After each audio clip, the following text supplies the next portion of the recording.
5ই August এমন পরিবেশ সৃষ্টি করলো, সেদিন যদি আমার সিকিউরিটি গুলি চালায় বহু মানুষ মারা যায়। আমি তো লাশ ফেলতে চাইনি, কিন্তু আমি বারবার তো আঘাতের শিকার হয়েছি, কতবার আমার উপর হামলা করা হয়েছে, কিন্তু আমি বেঁচে গেছি। জানি না আল্লাহ বাঁচিয়ে দিয়েছে। 15ই আগস্ট মাত্র 15 দিন আগে দেশ ছেড়ে গিয়েছিলাম আমি আর রেহানা। হয়তো থাকলে বাবা মার সাথে একসাথে চলে যেতাম, যেটা আমাদের জন্য খুব ভালো হতো। কারণ এই বেঁচে থাকা একই দিনে মানুষ একটা শোক সইতে পারে না, আর একই দিনে বাবা মা ভাই কেউ নেই। দেশ ছাড়া, ঘর ছাড়া, বাড়ি ছাড়া, দেশেও তো ফিরতে দেয়নি।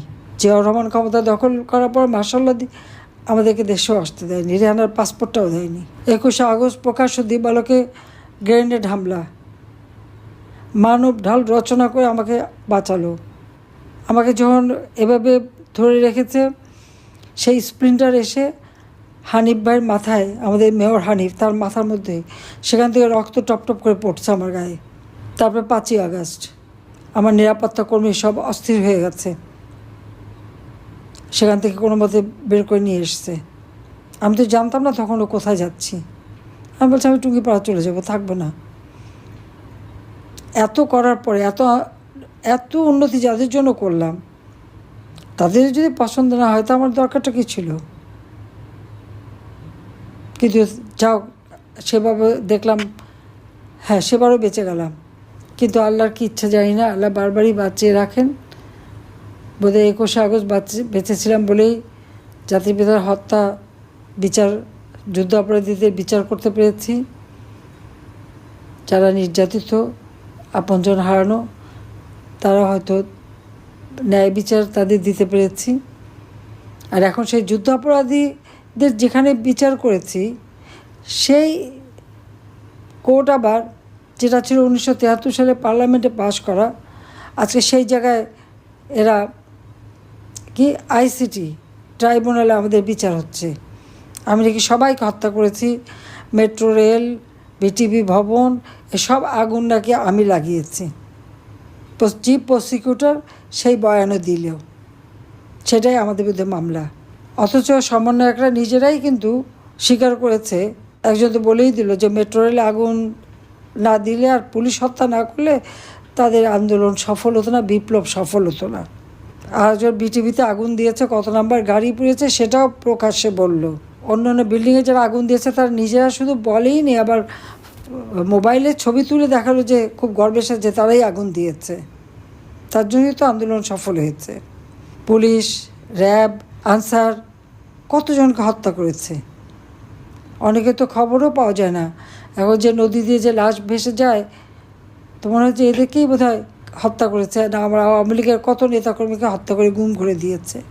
একটা চরম দুঃশাসন দেশে, যে দেশটাকে আমি একটা শান্তির দেশ হিসেবে প্রতিষ্ঠা করেছিলাম, ক্ষমতা দখলের 5 মাসও যায়নি সবাই 100 কোটি টাকার মালিক।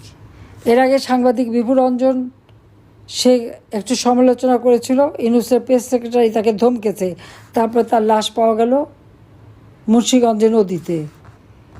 আর এই বুদ্ধিজীবী এদেরকে নিয়ে গ্রেপ্তার করে নিয়ে গেল। যারা মব সন্ত্রাস করলো, যারা তাদেরকে অপমান করলো, এই মুরব্বীরা, শিক্ষকরা, তাদের যারা করলো তাদের শাস্তি না, শাস্তি হলো যারা নির্যাতিত তাদের। তো ইউনূসের সব কিছু তো উল্টা চলে। দরিদ্রের হার বাড়িয়ে সে বাহবা নেয়, আর আমাদের মুক্তিযোদ্ধা, শিক্ষক, তাদেরকে অপমান করায়, অপমান করিয়েও সেটাও তার বাহবা, এটাও তার একটা বিরাট সাফল্য। আমার বোধহয় সেটাই বলবে। প্রতিবন্ধী, ভালো করে কথাও বলতে পারে না, হাঁটতে পারে না, সাইদ শেখ আপনারা দেখেছেন, সে প্রতিবন্ধী। হ্যাঁ, সে আমাকে ভালোবাসে, আওয়ামী লীগের ভালোবাসে, সে জয় বাংলা বলতে ভালোবাসে। কেন বললো সেটা তার অপরাধ? সেই জন্য ওই প্রতিবন্ধীকে গ্রেপ্তার করলো। মানবতা বিরোধী অপরাধ একের পর এক ইউনূস করে যাচ্ছে। সেই প্রতিবন্ধীকে গ্রেপ্তার করে নিয়ে গেছে। তো 25 সালে তাকে গ্রেপ্তার করছে, যে আদো আদো ভাষায় জয় বাংলা স্লোগান কেন দিল? কেন সে আওয়ামী লীগের কথা বলে? এটা তার অপরাধ। একটা প্রতিবন্ধী ভালোভাবে তো সব বলতেও পারছে না, চলতে হাঁটতেও পারে না, তাদের ধরে নিয়ে গেল। কোথায় আছি আমরা? কোন দেশে আছি? সেটাই তো প্রশ্ন। সাংবাদিক সমালোচনা করলে তাকে হত্যা। অথচ ইউনূস বক্তৃতায় কী বলেছিল? আমার সমালোচনা করেন। আরে কথা বলার অধিকারই তো বন্ধ। টেলিভিশন, রেডিও যেখানে যা বলবে, ওই ইউনূস সেন্টার থেকে যে কন্টেন্ট তৈরি করবে তাই লিখতে হবে, তাই বলতে হবে, তার বাইরে একটা কথাকে বলতে পারবে না। আর অঢেল টাকা পয়সা খরচ করে সারা বিশ্বব্যাপী সাংবাদিকদেরকে কেনা এবং তাদেরকে পয়সা দেওয়া, তাদেরকে দিয়ে তার গুণগান লেখানোর জন্য দেদার পয়সা খরচ করে যাচ্ছে।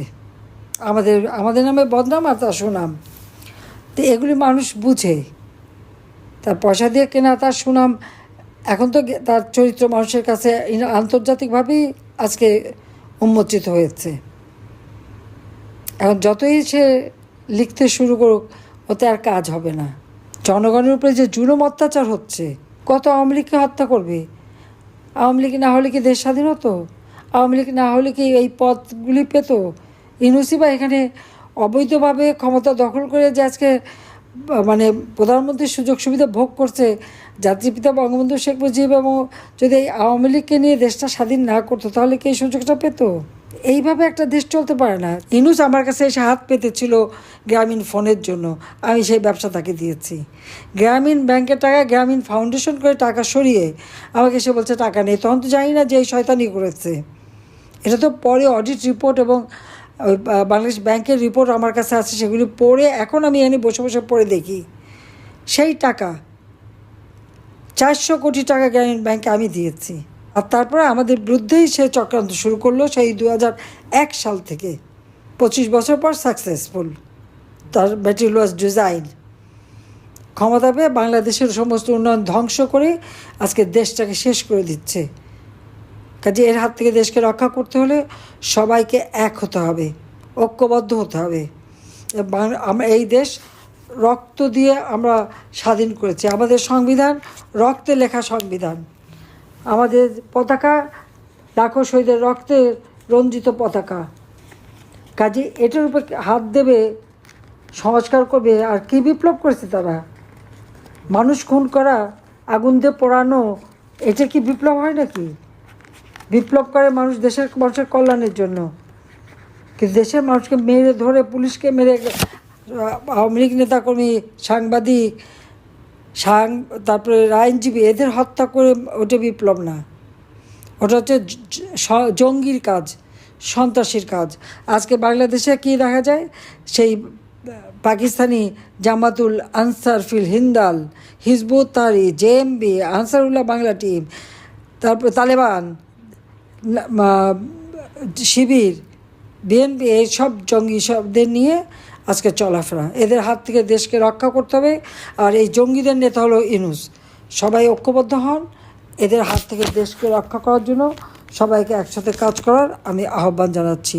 কারণ এই বাংলাদেশ ইনশাল্লাহ আবার আমরা সুযোগ পাব, বাংলাদেশকে আবার আমরা উন্নত করব। এই দুঃশাসনের হাত থেকে ইনশাল্লাহ বাংলাদেশকে আমরা মুক্ত করব। আজকে সবাইকে আমার ধন্যবাদ জানিয়ে আমি শেষ করছি। খোদা হাফেজ। জয় বাংলা, জয় বঙ্গবন্ধু। বাংলাদেশ চিরজীবী হোক।